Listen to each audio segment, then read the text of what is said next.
All right, ready, set, engage, episode 15. Views expressed here are mine and mine alone, do not reflect that of my employer or any organization that I am affiliated with. Topics today are going to be a little bit contentious. Is it the streamer dashboard? Oh, cool. And that's because Seattle posted, or not posted, they passed a gun legislation that will fine you between $500 and $10,000 for not properly controlling or securing your firearm when it's not on your person. And that's very interesting. And it just so happens I was reading a little bit of history and a little bit related to gun control over the past this week. And so would like to talk through and just sort of discuss some of that. Hey, Craig. Let me start off with why I started reading about gun control over the last couple of days. I watched some crazy video on Amazon Video. I think it's by, is it D'Souza or something? It's You have a neck. Where's the schmog? Yeah, right.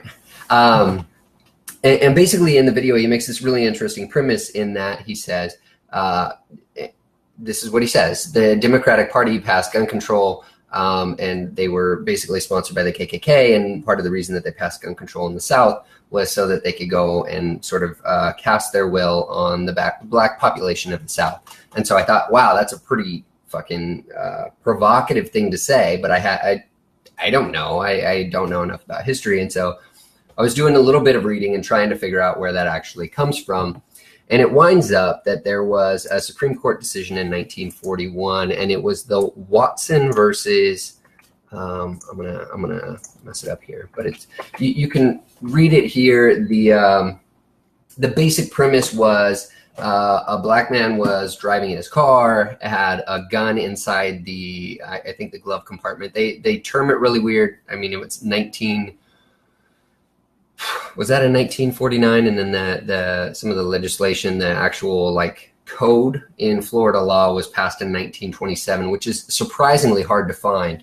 And so I thought I had it and saved a link, and American Bar.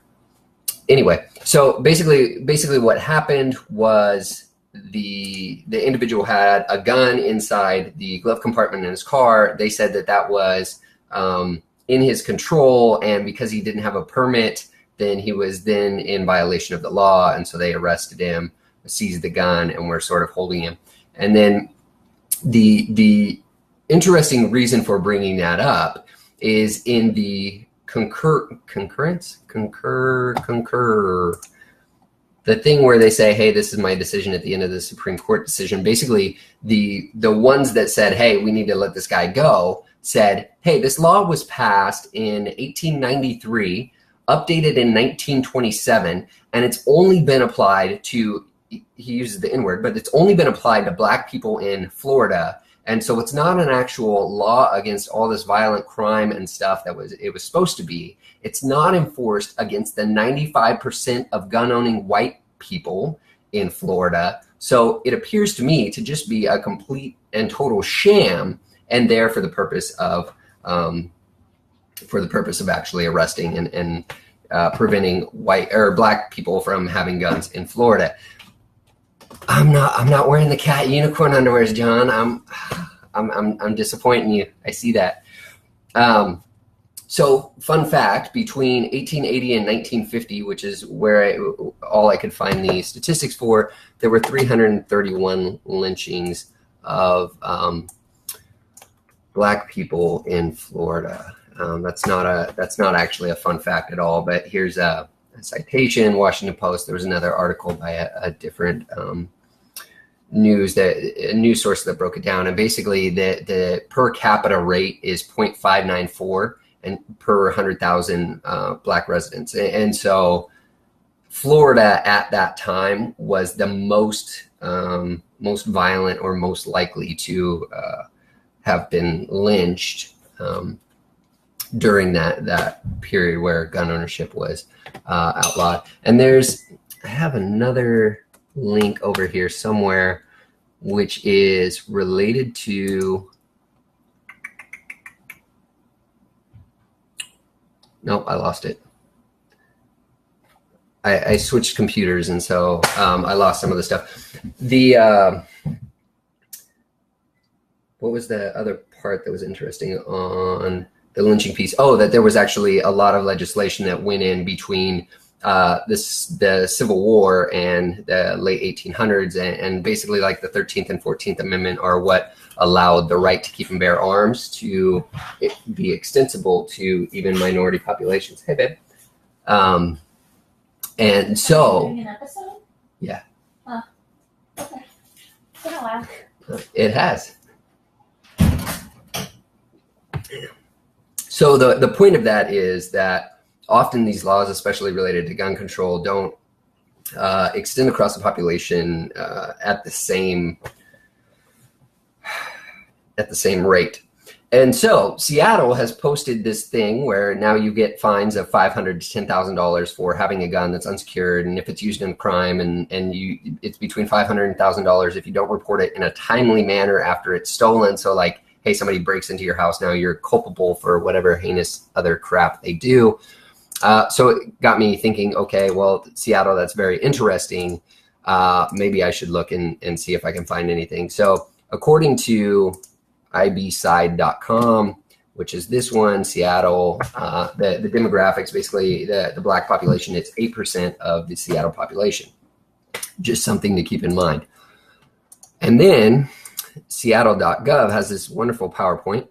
And so on this, slide 14 talks about your, I guess, proclivity to be arrested. And what it says, did I just close it out? What it says is per 100,000 residents, 2,656 Black or African-American individuals are arrested, whereas 500 white. And the arrest ratio is 1 in 38 Black people, 1 in 200 white people. I lost the other one I had open. I need to not switch computers. There was another article by the ACLU related to crime in Seattle and specifically drugs that was looking at the right. It needs the money from fines to handle. John, if it went to that, I might be a little more open to it, as crazy as that sounds. I feel money, finances, and how that actually trickles down to the people who need it most. I need to do a whole episode related to how that works, especially like disasters and stuff like that, because it is pretty eye-opening, in my opinion. The point of the matter is, though, that the people that are most likely to have firearms in Seattle that are most subject to violent crimes, and that's, I mean, you can, let me see, frame it as, I just had it open, as robbery, as assault, and I guess even rape to some extent, are likely the ones to be in high crime areas. And so this sort of breaks down the number of violent crimes and then also property crimes. And then, of course, you can do something really cool and look at something like Neighborhood Scout and see that it's mostly the poverty areas or the lower socioeconomic status areas of Seattle that wind up having the highest rate of crime, which shouldn't be too surprising, but then it goes back to the demographics that are going to be represented in those areas. And unfortunately, that means that this law is like a poorly masked way to effectively arrest a lot of people that probably don't need it.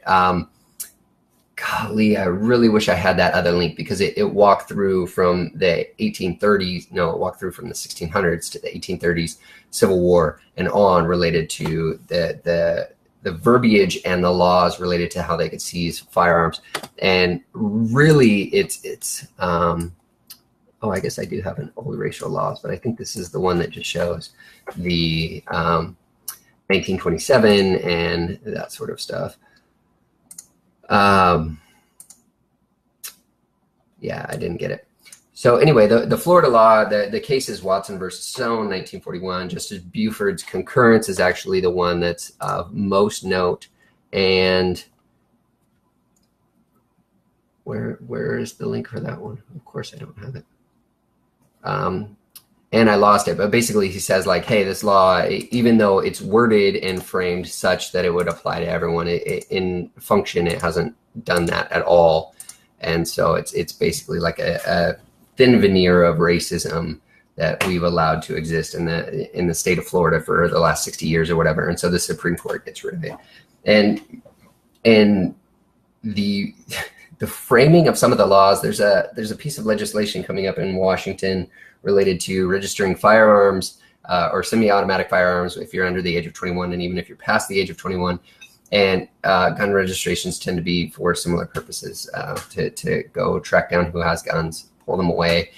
Some of the laws that existed in the 1860s said that if you were black and believed to have a firearm, then white people doing good justice could go into your house and seize it and arrest you like a citizen's arrest. And so like the whole idea just pisses me off, right? A lot of the literature is actually cool because it talks about the Second Amendment and how the Second Amendment basically there's this really, really good viewpoint or opinion on it. And basically it says the Second Amendment's right to bear arms is nothing but a piece of legislation that's on paper. The right to bear arms and the reason to bear arms existed long before that. And I think that that's something we all often miss in the political conversation. And so, yeah, I included a bunch of links. Please like peruse, read, feel free. The other stuff from D'Souza, the video is really kind of way too much information and not enough citations. And so I don't recommend it. It was actually a terrible video.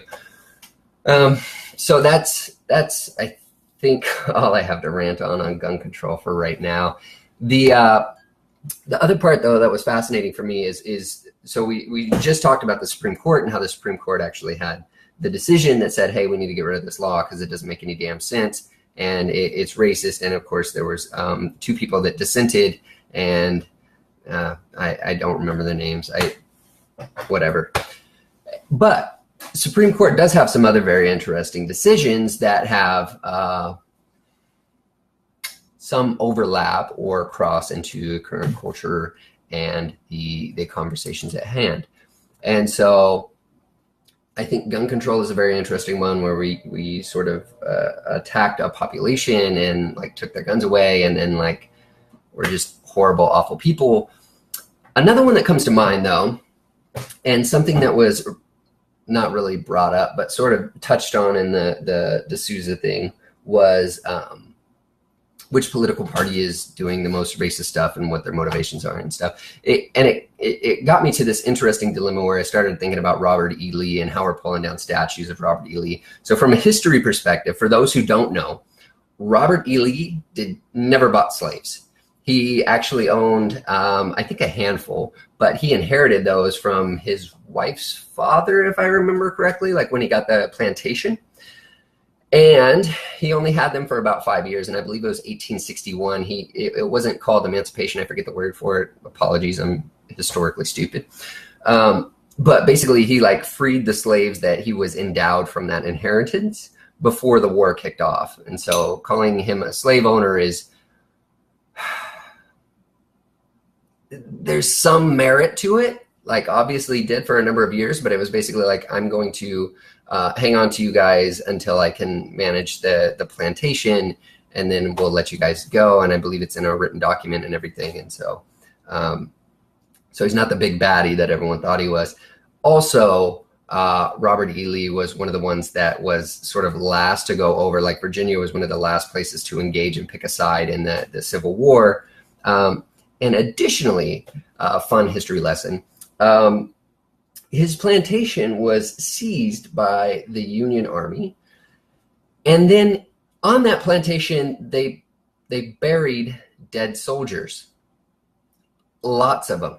So illegally seized, basically they said, you owe $50 and you have to come in person to pay this $50 in tax. And he obviously couldn't go to the north to pay the $50 in tax. And they said, oh no, your wife can't do it, and passed a law making it so that she couldn't pay his fine, right? And then they seized his land, buried soldiers on it. I think it was in the 1890s or 1880s, after he was already dead, that the Supreme Court ruled that that was unconstitutional and gave the land back to his family. Then, of course, a handful of years later, between 5 and 10 years later, his son actually sold that property back to the US government. And you'll know that property today is Arlington National Cemetery.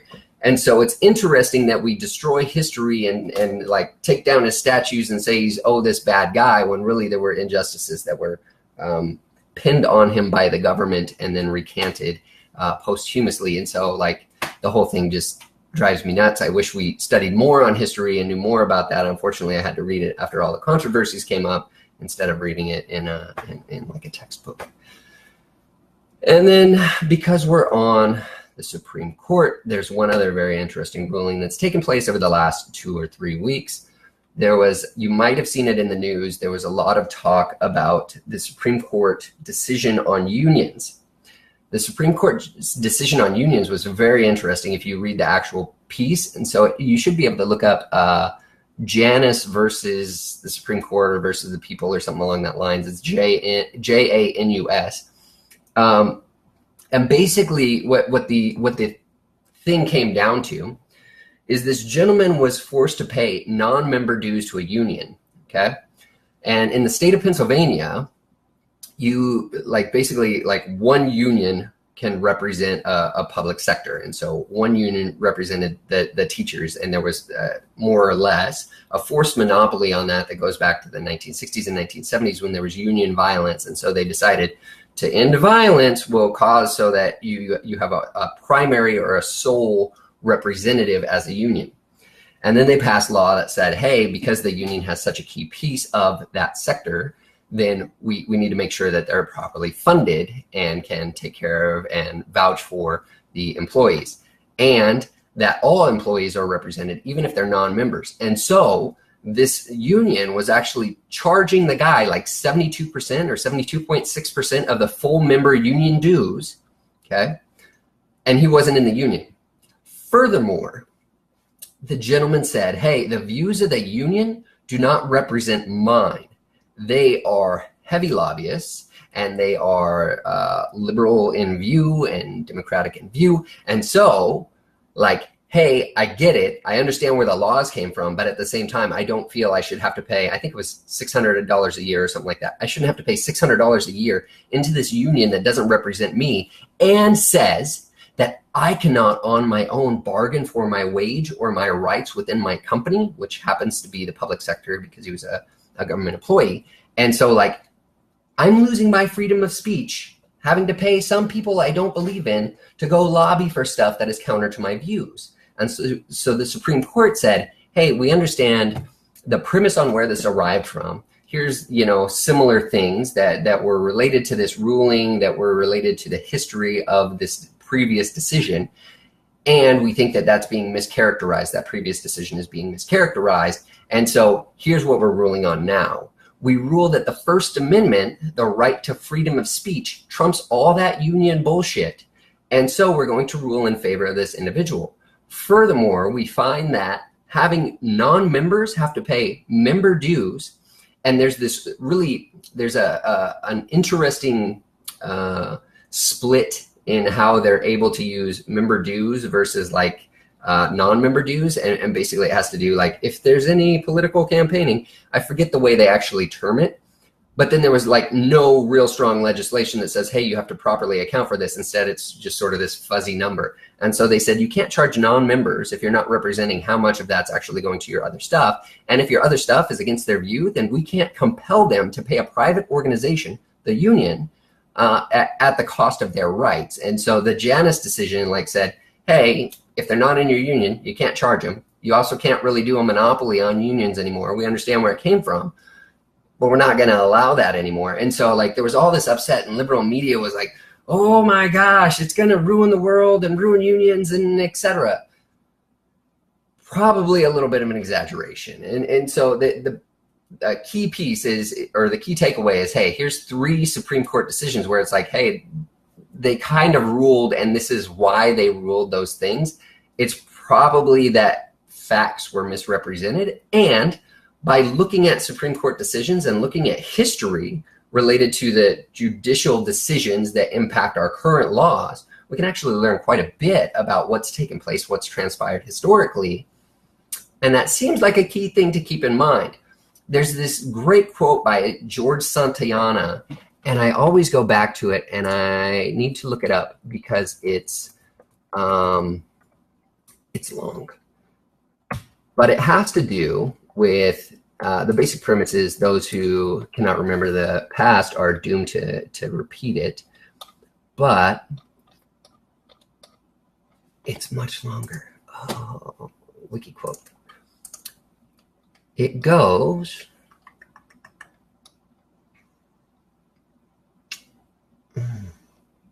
looking for stuff takes way too much time. Note to self, pull these up. You know what? Hold on, I've got this. I actually leave this open on my phone, so we'll do a transcription from phone here. George Santayana. Oh, and it's still on the wiki quote page. And he says, progress, far from consisting in change, depends on retentiveness. When change is absolute, there remains no being to improve, and no direction is set for possible improvement. And when experience is not retained, as amongst savages, infancy is perpetual. Those who cannot remember the past are condemned to repeat it. And I find that very interesting because of the sort of precedent that's set by these Supreme Court decisions, which means this conversation on gun control has already been had. It's already been had for 150 years at least of American history, and yet we don't know about it, and we go back to the same goddamn arguments. Excuse my language. We go back to the same arguments that have already been had, and basically the decisions back then should inform us on how we think about it now. It's not, oh my God, you don't need an AR-15. No, you need weaponry that's able to protect yourself from injustice. Would I recommend using an AR-15 if you're protecting yourself from a burglar? Probably not. I would prefer a pistol, just from an agility standpoint, but what do I know? But the point is, the right to bear arms has a really, really long precedent inside of our nation, 253 years or something. I think those are the key pieces I had on all that. Hopefully I included all of these links. Oh, the Broward Palm Beach was the other one related to the per capita lynchings and stuff. So I'll post that as well because I don't think I got that out earlier. Those are the big ones there. The other thing I put here and that I wanted to talk about, there's going to totally change speeds. Is slide 14, yeah, got all that. Is there's Jordan Peterson. I started calling him a JP when I'm typing about him. Jordan Peterson has this really interesting segment where he sort of talks through the Bible and he goes through his lessons, and he paid special emphasis to Cain and Abel. And I thought that episode was incredibly interesting and informative. And basically he's like, hey, Cain and Abel is only about 6 lines, but it actually tells us a lot about injustice and about jealousy and pride and so on. So I thought that was interesting. But on the same day that I listened to that, I was sort of thinking through, like, is there a way to simplify it, right? Is there a way to simplify the Bible? Now, if you're really religious, this is Jamie's philosophy. It's not dogma. Please don't take it as such. But it seems to me that one of the core tenets of the Bible, well, there's two. One is in that, hey, don't do this. And then the other is in do this. And that don't do this seems to be don't trespass on another. And that's basically like don't take from another, don't steal from another, or don't do an action that puts your life over that of another. Like, it's okay to continue to drive your life forward, but when it's at the cost of somebody else, that's trespass. Don't do that, right? And so Cain and Abel, the stories of Joseph, like there's plenty of examples within the Bible related to this sort of core idea. It seems like if you take that core idea and then you snap all the stories to it, you can see different ways that people have trespassed on somebody else. Lo and behold, it seems like a valuable lesson to carry forward. And the second piece, or the second core tenet that I think is manifest in the Bible is that of service, right? And so I think there's a couple different types of service, right? Service to oneself and service to others. And so service to oneself, like live a righteous life, try and, better yourself and do better for yourself by doing right, by being honest, by being trustworthy, etc. And then the other is service to others, right? Like if you want to serve a higher purpose or a higher cause, then you sort of sacrifice your wants, desires, or your energies for that of another, right? And you see this with families where the parents like give all they can for the children such that the children can have a better life. The sort of core premise of that seems to me to be service. And so it had me thinking, and this was probably a week or two ago, but it had me thinking, like, a lot of common wisdom is sort of get your house in order before you try to help out that of another. Like in some places that makes a lot of sense. Airlines, for instance, when you're supposed to put your mask on before somebody else, that's because you have about 45 seconds where you're able to not breathe and you start getting loopy. You actually start getting high because you don't have enough oxygen to fuel yourself. And so they're like, hey, this is a mortal thing. Like I have to care for myself before others. Other topics of get your house in order before you try and, look at somebody else's, like similar sort of idea. But to me, it becomes the question of, well, what has to come first, or does one have to come first? Do you have to serve yourself before you can serve others? Or in serving others, can you inevitably serve yourself? And I think that I've actually been doing I've got to volunteer. I've had the opportunity to volunteer a number of times over the last month or two, and absolutely love it. Absolutely getting out there and getting dirty and getting shit done.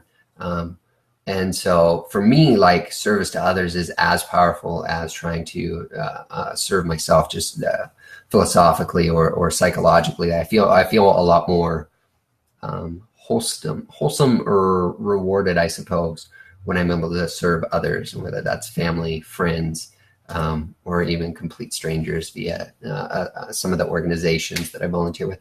And so, I don't know the answer. Yeah, I guess that's my question back to you guys. It seems that serving a higher purpose, a cause, or yourself seems like something righteous to pursue and the right avenue to make the world a better place. Doing that while also maintaining the other rule of doing less trespass on others or no trespass on others. And so I think that those sort of boil into all the stories. And so like if you can't get to the deep philosophical underpinnings and rationalization or sort of enlightenment viewpoint of rationalization of the world, then I think you could do a lot of good by reading the stories of the Bible and using that as sort of a fabric or a framework by which to conduct yourself in the world. And so I talked about, I think the Bible should be in schools because the stories that it tells and the morals that it portrays or portends to the reader. And so I guess this sort of carries along that same line. I'm not deeply religious. It's just what I've been thinking. So I think that sort of wraps up all the things I had notes for today, and you guys are quiet as usual, so I'm probably scaring everyone off. I think we'll wrap it up there. I've got other notes for next time. Cool. Yeah, Craig. I think that reading the Bible I am an atheist. That's correct. Used to be termed as agnostic, and then somebody probably smarter than myself put me through the dilemma of what is agnostic, like what deity then do you believe in? And it was like I don't know, and then it's, well, then you're atheist by definition, and so had to rule that fair. That doesn't mean I don't live sort of a life with morals as I view them, which is you could argue is based on the Christian religion, Judeo-Christian religion, morals and their structure. So in some ways, the way I act is religious, which is some of the stuff that Jordan Peterson has been talking about recently. But at the same time, like I haven't found the power that I'm like, yeah, that's definitely the power. I mean, have I always been atheist, or have I always been driven by Christian morals, Judeo-Christian morals. So I guess I'll address both, because why not? Have I always been atheist? No, I haven't. And so in high school and when I was younger, I was actually Christian and went to a Pentecostal church, Assembly of God. And so if you've ever been to a Pentecostal church, it's sort of a derivative of Baptist. And so there was, what was his name? Pastor Bill, I think, was the name of him. And so my parents took me into Yakima, to the church that they went to when they were growing up. And the Pentecost is based on this idea that that during rituals and stuff, you can communicate with God. And so if I'm wrong on any of these, like who I'm communicating with, let me know. But you can communicate with God. And so it sounds like kind of like baby talk, like babble. And they get really loud and energetic and like yell and sing and et cetera. And so it's kind of a traumatizing, it was a traumatizing experience for me as a kid. And then when I was in high school, I wound up going to the Assembly of God in Sela, my hometown. And there they had a youth group. And so Pastor Les was the pastor at the time, really great guy. If you've ever heard me talk about the book of Mark, and I forget the scripture, but it has to do with a rich man running through the center of town, and he runs to Jesus and says, "Hey, how do I secure my place in heaven?" Makes this huge, big scene. Jesus looks at him and says, "Give away all your money and possessions, only then you can secure your place in heaven." And the guy just like turns around dejected and walks off. And then Jesus looks at the disciples and says, it is easier for a camel to get through the eye of a needle than for a rich man to get into heaven. And so Pastor Les actually talked through that quite a bit. And the point of it is you can get a camel through the eye of a needle. I've talked about this before. You can get a camel through the eye of a needle. The eye of a needle is actually the barn door. And so you open the bottom barn door and you notice the camel's too high. But you get behind him, you use a switch or like a twig, and you tap him on the knees, and you do this rhythmically. So you actually like wind up dancing with the camel. And as you do that and as you tap their knees, they'll begin to bend the knees. And as they begin to bend the knees, they'll crouch down. And once they're crouched down or in a subordinate position, they're able to crawl through the eye of a needle. So a camel can get through the eye of a needle, but effectively it's only by being humble and by following somebody's guidance and letting themselves be led that they're able to do that. What turned me off from the church? I don't think anything per se turned me off from the church. It was just, I just maybe got a little too rational with it. And the problem is I could never point to that's it right there. That's the person, or that's the belief, or that's the proof that I need. Instead, my worldview now is sort of like, nature exists and it can be positive or negative. Good and bad things happen. You can be in the woods. The woods is an absolutely beautiful place. I love going out in the woods. But at the same time, I know that if there's a widowmaker up in like a tree hanging and gonna fall, and it falls and kills me, it's not maleficence. It's not the nature being evil. It's just sort of nature. So yeah, it's not that anything turned me off. It's just I didn't have the answer, and I in some ways I still don't. I still read a lot. I still listen to opinions. Every now and then I'll listen to not gospel channels, but like Bible talk channels or whatever. There's some Jordan Peterson was on a Bible station probably a week or two ago and has a pretty good podcast sort of discussing it, or discussing his beliefs at least. And he talks about religion and whether or not that's dogma or whether that's in behavior, morals, and the way you conduct yourself in the world. And he says religion is your actions, like how you act demonstrates your morals more than you might be able to articulate, or more than you might be able to understand about yourself, right? That's why psychology exists, so that people can learn more about themselves, because we don't inherently understand ourselves or what we know or believe, right? We talk about it sometimes, but it doesn't always mean we have a firm grasp of what that means. So yeah, I guess that's about the best answer I could give on on religion and views. Good questions. Thanks for asking. And with that, it's hot. Patty's home now, so I'm gonna call it an episode. That was Ready, Set, Engage, episode 15. Thanks so much for watching.